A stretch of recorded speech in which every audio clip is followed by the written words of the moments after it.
munaasabad lagu shaacinayay furitaanka jamciyatul huda oo ay ku midoobeen markiisyada quraanka lagu barto ee magaaladani Boorama ayaa lagu qabtay hotel Rays ee magaalada Boorama. Munaasabadaasi ayaa waxaa ka soo qayb galay culimada gobolka Awdal, salaadiin, ganacsato, macallimiinta dugsiyada quraanka lagu barto ee magaaladani Boorama. Munaasabadaasi ayaa waxaa ugu horeyntii ka hadlay gudoomiyaha jamciyatul huda ee ay ku midoobeen 23 madrasadood oo lagu barto quraanka kariimka ah. محمد فارح راجي ayaa ku dheeraaday sababaha loo aasaasay daladani ay ku midoobeen markiisyada quraanka lagu barto waa jamciyad quraaniga tarbiya ijtimaaciya waa jamciyad ka shaqeynaysa kitaabka Allah subhanahu wa ta'ala kitaabka Ilaahay ka shaqeynaysa sidoo kitaabka Ilaahay kor u noqon lahaa oo ummadan hay ciis iyo sharaf ku heli lahaayeen jamciyada asbaabta hadaba keentay in yaradan taabto waxa keenay inaan sameeyno jamciyadan iyo kulanka baahida gobolkeena Awdal looga baahan yahay jamciyad tan oo kala ah oo quraanka Ilaahay u shaqeysa oo maraakista midaysa inaan la helo inaan jamcino juhuudi macallimiinta dadaalkooda kala duwan oo marka ay ku kacayeen ee ummadda bulshadooda ay soo jeedinayeen barayeen habeen iyo maalin u taagnaayeen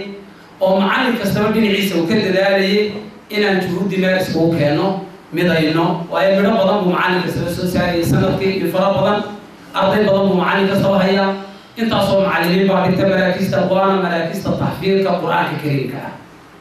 marka maraakistii waxaan isku keenay 23 markaas oo waaweyn oo maxaan ilaahay waxa weeyaan kuwii tahfiidka ahaa oo arday aad u fara badan ku jira waxaan markaa ku guuleysanay alxamdulillah inaan midayno tadiinkoogii sidoo kale waxaa madashaasi ka hadlay qaar ka mid ah culimada gobolada Awdal, aqoon-yahano, ganacsato, salaadiin kuwaas oo dhammaantood soo dhaweeyay daladani ay ku midoobeen dugsiyada quraanka lagu barto ee magaaladani Boorama. كل كورسنا ويجتا النور العلم للعضو ويدمر رانفونا فاحنا جينا انتو إلي ما توضك أمضان يعني ما رتاني المصالح أما ما رتاني قناديل بنبانا بالاني ليرك ووين الله صلى الله عليه اللي فايدستو إنا أمضان waxaad moodaa ya horta diinteenu waxay ku sareysan tahay waxa hada laga sheekeynayay nidaamka iyo ixtiraamka iyo isdagaysiga iyo kala dambeynta macna suura kasta oo nolosha kamid ah oo diinteena kamid ah way ka muuqataa inaanu ka qayb qaadano sidii kor loogu qaadi lahaa waxbarashada quraanka kariimka jamciyada maanta la furay iyo kuwii ka horeeyayba waan soo dhaweynaynaa markii maanta fikirkii meesha la soo keenay wixii fikirka qurbaan wahaynana quraanaha baan idinku soo gudbinayna wixii tala iyo tusaalaha oo yala qayb qaadanaa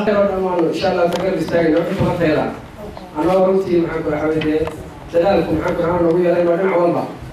marka runtii maxaan ku xaweyday dhinac ugu muhiimsana ee ugu wanaagsan waxa weeye quraanka Ilaahay subhanahu wa ta'ala kitaabka Ilaahay isaga ugu khayr badan